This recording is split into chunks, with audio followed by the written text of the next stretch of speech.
All right guys, let's unpack my backpack.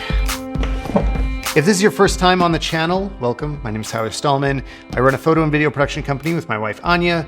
So this is a basic, this is the smallest version of a photo bag that I use. I've got a previous video where I talked about the Peak design quite a bit, and I do bring that with me often because I let it get a little bit more beat up. Like I'm dumping it on the ground, it's getting scratched and I don't care.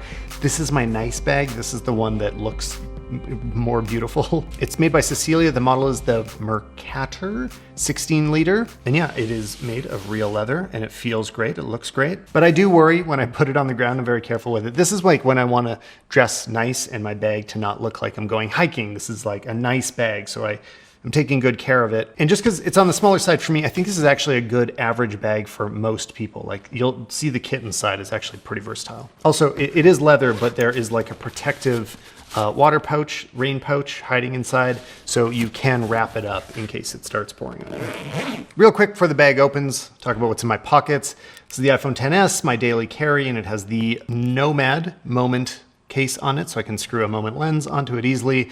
And of course, my favorite accessory in the world, AirPods. These have the NOMAD case on them as well, just because last AirPods got way too dirty. Let's get in there. First, taking a quick look at what the padding looks like. It works great. This was super comfortable. I just wore it for a week in New York. If you wanted to see a beautiful minimalist backpack, this isn't gonna be it. It's kind of messy, but this is how I use it. You should see the big bags when they're full. Like every time I go anywhere, I need slightly different things. So I can't have a perfect system. It's always changing a little bit. First, let's just finish off details about the backpack. The only thing I really don't like, I mean, honestly, everything else I've been really happy with. The padding is great. It really can protect cameras. But the way that this piece of Velcro works, it has the rough side exposed here. So I've accidentally closed it where it grasps onto this fabric and it starts to rip it apart. You can see this is a brand new bag and it's already looking a little ragged up here. So that's not ideal, not a big deal, just something they could easily have changed if they switched these two. Anyway, let's get into the laptop. I've got full videos about this. I do just about all of my work on a 15-inch MacBook Pro. This is the 2018 version before the Vega graphics cards came out. So it's got the less perfect GPU, but it still does absolutely everything that I need it to. I can edit my raw 4K C200 footage on here. It's been great. The next most important thing, in a separate compartment, which I can point out, you also can access from the outside so that you don't need to open the whole bag to get to your camera. This is the 5D Mark IV. I've been using 5Ds since the 5D Mark I, and I've always been happy with them.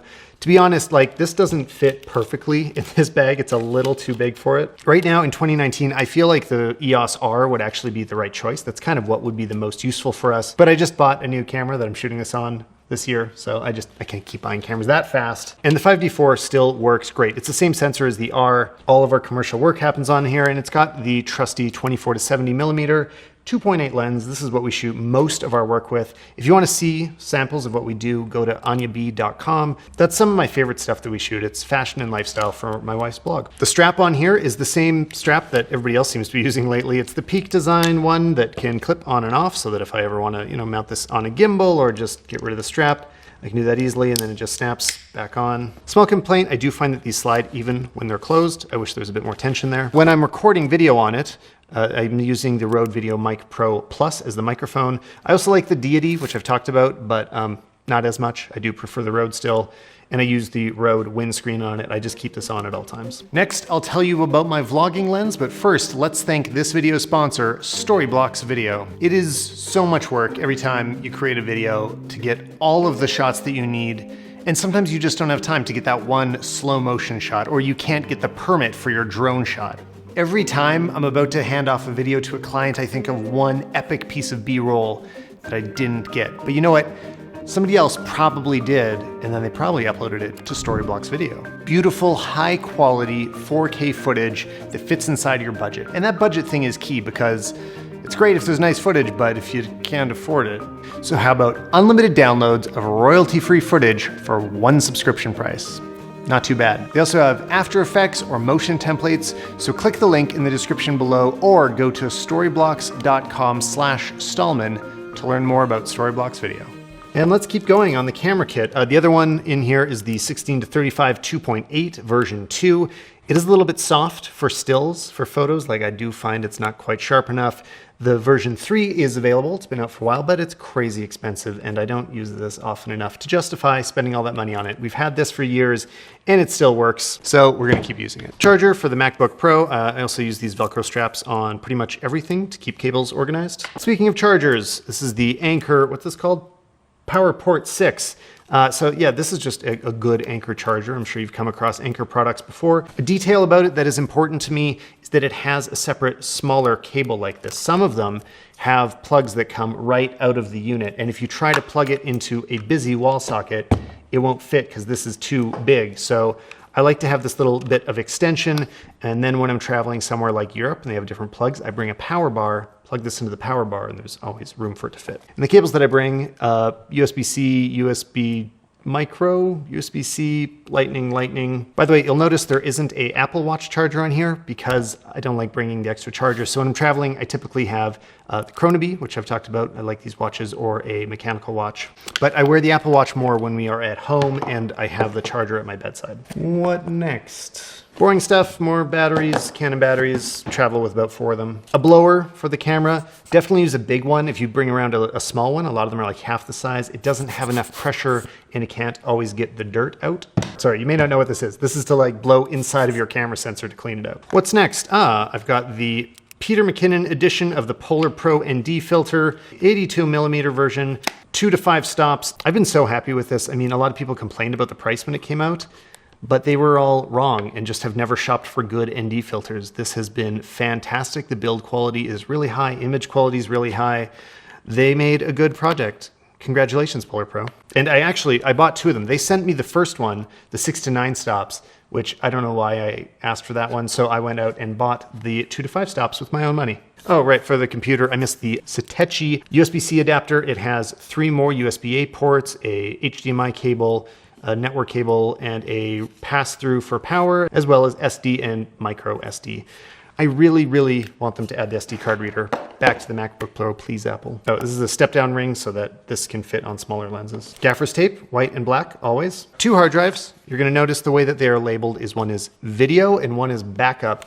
So the video one, this is all the video footage, and backup is the photo backup. So I'm keeping one of the primaries and one of the backups, and my wife has the other primary and the other backup so that we both have a collection of everything in separate bags whenever we're traveling.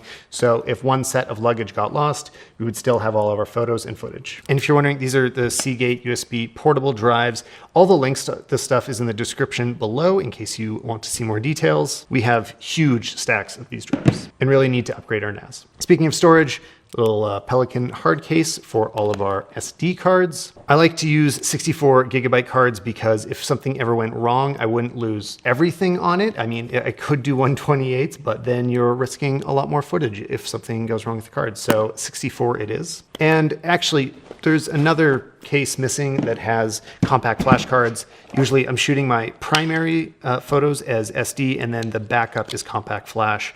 So these will often be 128 gigs. They are writing JPEGs to them. When we're getting to the bottom here, I keep wired headphones all the time, either for airplane listening or monitoring audio. An extension cord, because then I can run my cable further. If I need to have my camera far away from me, I can set it up in some kind of boom situation. It's come in handy a few times. It's just mini male to mini female, that's all. Obviously, a battery comes with us. This is kind of a big one. Honestly, we usually have like 2 or 3 of them. This one is from ISM. It's also leather, so it goes very nicely with the backpack. I love the design, I love the feel, and it works great. And this little cable deserves some special attention because it's so small and easy to miss, but great. It is the Amazon Basics, very short, I think it's 3 inches, lightning cable. I always buy a few of these. Eventually they get lost or break, but they are so much better to have because you can just plug them into the bottom and you have no extra cable going around. This even often fits in my pocket, a jacket pocket. Wow, we're really down to the bottom. Okay, here is a Moment wide lens. This is, there are a bunch of Moment lenses. I have a few, but this is the one that comes with me. It's the 18mm. It is by far the most useful. I don't know why it's in this bag instead of the Moment bag, but I do find it useful to make sure you have a lens cloth. This happens to double as one. Usually I would have one in the bag and in my pocket. And finally, a little toy I've been enjoying a lot lately. It's the Insta 360 One X. This thing works really, really well. I mean, this is the thing that finally convinced me that 360 cameras don't have to be a toy. It does a great job. And honestly, I think it's better for most people than a GoPro. Makes a lot more sense. So that's what's in my smaller tech travel photography backpack. If you bug me about it, remind me. Eventually I'll do one with my bigger bag and show you what I really need to travel with most of the time. But it's a nice little kit. I've been happy with it. If this was helpful for you, go to StalmanPodcast.com, where I talk about more things like this, interviewing other photographers, YouTubers, creators that you probably know and love. Thanks for watching, guys, and I'll see you in the next video.